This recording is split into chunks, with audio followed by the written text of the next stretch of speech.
Hello guys, welcome back to the channel. This is a new segment on the channel that I've been planning to do for a long time where I talk about some of the most noteworthy news that happened over the course of the week.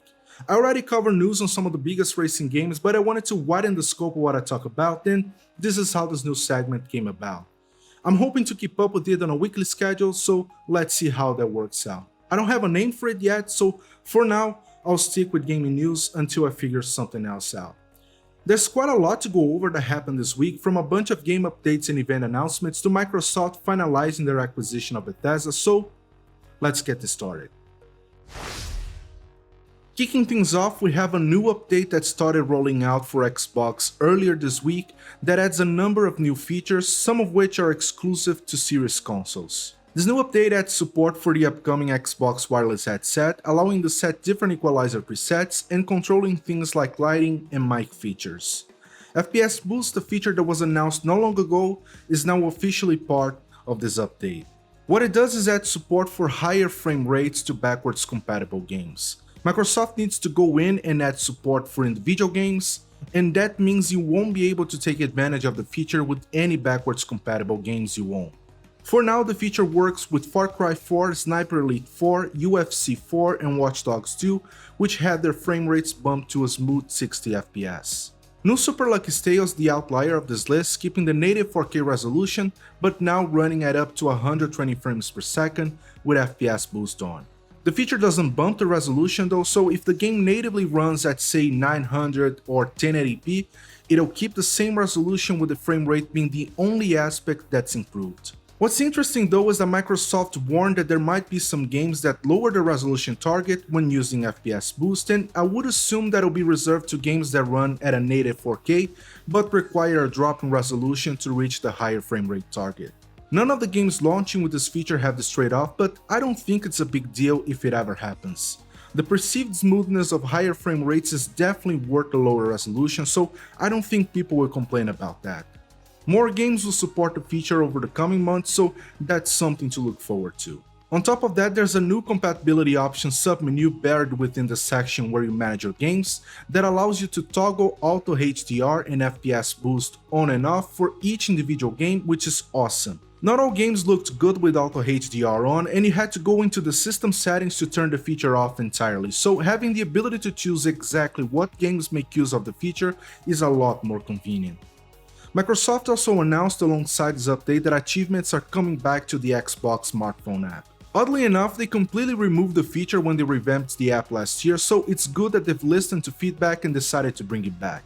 For now, they're testing it with a limited set of players, but they plan on rolling this update out to the general public soon. Other than that, this update brings a couple of other smaller changes, like a new way to manage subscriptions and games, the ability to see which games are available in your language in the store, and the removal of TV listings in one guide, putting a final nail in the coffin of that odd TV feature that Don Matrick envisioned for Xbox back when they announced the Xbox One.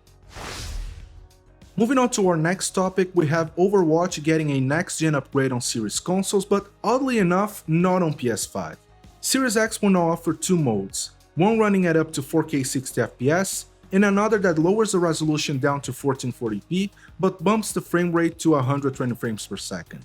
Series S is also getting two modes, one running at 1440p 60 FPS, and another at 1080p 120 frames per second. They didn't say why PS5 didn't get any upgrades at all, but hopefully it's something they plan on addressing soon.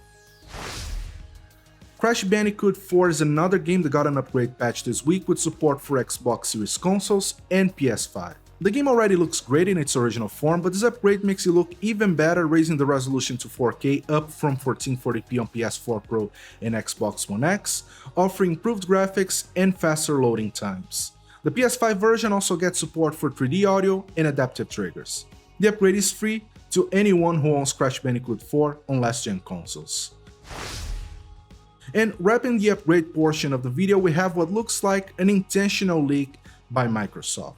On the post where Microsoft details the feature that allows you to see which games are available in your language in the store, they published a screenshot that clearly shows Batman Arkham Knight supported on Xbox Series X and S. For now, there aren't any upgrades available to the game, so this might be an indication that the game will be patched up soon with proper support for Microsoft's next-gen consoles. The game runs in 900p at 30 frames per second on last-gen consoles, including the PS4 Pro and Xbox One X, so I hope that this upgrade brings the game up to at least 1440p at 60 frames per second. I would love to see it running in 4K, but considering how hard it is to reach that resolution even on powerful PCs, I'm not confident that this is going to happen.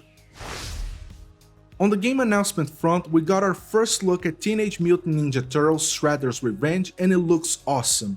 I'm getting some Turtles in time for the SNES vibes and I love it. I used to play a lot of the game back in the day, so it's good to see something so heavily inspired by it. The game is being published by .emu, the same company behind the awesome Streets of Rage 4, but it's being developed by a different studio. It is confirmed to be available on PC and consoles, but they didn't say exactly what consoles it'll be available on. There's no release date yet, but there's a chance it might be coming out before the end of the year. Forza Horizon 4 launched on Steam this week and it instantly shot right up to the top, making it the most popular racing game in the platform, which is interesting when you consider the game is available on Xbox Game Pass on PC, and that anyone with a copy on the Xbox also have access to a free copy of the game on PC through Microsoft Store. In the first 24 hours, the game had 14,000 concurrent players on Steam, which is a lot for a racing game. Despite its initial success, the launch wasn't without its problems. Playground Games put out a fairly long list of known issues. I find it very odd because I remember some of the issues listed were present in the Microsoft Store version of the game from day one, but they have been patched out a long time ago. So it's a bit weird to see these issues back on what I thought to be the exact same code ported over to a different platform. Still, all in all, it's good news for the franchise and I hope this leads to more significant updates to either this game or the next one. Microsoft finalized their acquisition of Bethesda this week, which means the company was able to talk about their plans for the future. There was a lot of speculation about what Microsoft was gonna do with future games released under the Bethesda umbrella, with many believing that this would be the end of multi-platform releases, and it looks like that's the case. On a roundtable talk that happened yesterday, Phil Spencer went on to say that they'll honor any contractual obligations they had prior to the acquisition to release games in other platforms, but that future games will be exclusive to platforms where Game Pass is available on, which basically rules out the possibility of any of their future games releasing on PlayStation unless Sony has a change of heart and allows Game Pass on the PS5, which I find very unlikely. And as rumored, Microsoft took this opportunity to announce that 20 iconic Bethesda games are coming to Game Pass on Friday, which is today, or yesterday depending on how quickly I'm able to edit this video. With the exception of Fallout New Vegas, which is a console exclusive, all of the other games will be available on Xbox and PC. A few days ago I reported on the Nuvo coming to PS5 and at the time of recording we knew little of what exactly that meant. But we know now exactly what the Nuvo is going to do on consoles. As I said in that video, the Nuvo is a tool that focuses on two areas: anti-tamper and anti-cheat. And according to Lance McDonald, the person behind the reverse engineering of Bloodborne, the version of the Nuvo available on consoles seemed to focus on anti-cheating only. According to him, it doesn't do any code obfuscation that impacts gameplay and none of the DRM activation stuff you often see on PC. On a separate note, I was kinda surprised to learn that the tool has been available on the PS4 for years, but only now we're getting a press release from the company behind it. All in all, this is good news. Anti-tamper was the worst aspect of the Nuvo in general, so the fact that it is not present on the version of the tool that's available on consoles is a good thing. PlayStation Japan announced a live stream meant to showcase new gameplay from Final Fantasy VII Remake Integrate and Resident Evil Village. The event is scheduled to happen on March 21st at 8 PM Japan time on PlayStation Japan's official YouTube channel, and it's expected to run for about an hour. On the topic of events, we have another event from Square Enix set to happen in March 18th at 10 AM Pacific time. The headline announcement will be a new Life is Strange game, but there will be announcements for other games like Outriders, Marvel's Avengers, and interestingly enough, the Tomb Raider 25th anniversary. And I say it's interesting because it ties up to another bit of news that happened earlier this week with the leak coming from Microsoft, the king of leaks. A bundle called Tomb Raider Definitive Survivor Trilogy showed up in the Microsoft Store, but it was quickly removed. The bundle includes Tomb Raider, Rise of the Tomb Raider, and Shadow of the Tomb Raider, along with all of the DLC released for those games, with the release date set to March 18th, the day of the event.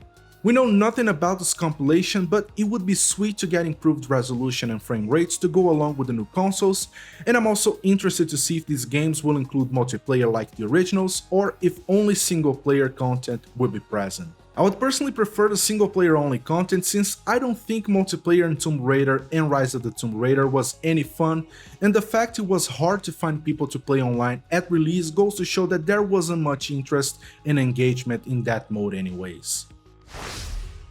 And before we wrap things up, Ubisoft has announced and released a trailer for their upcoming update to The Crew 2, introducing the second season to the game.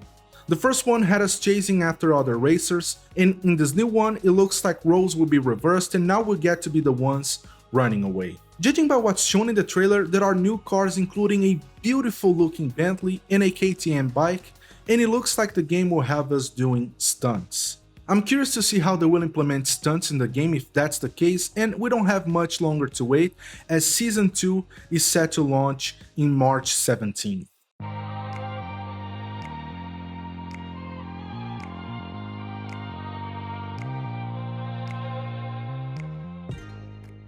And that's it for the first episode of our gaming news segment. Hope you've enjoyed it. Hit the like button, subscribe to the channel, and I'll talk to you on the next one. Bye.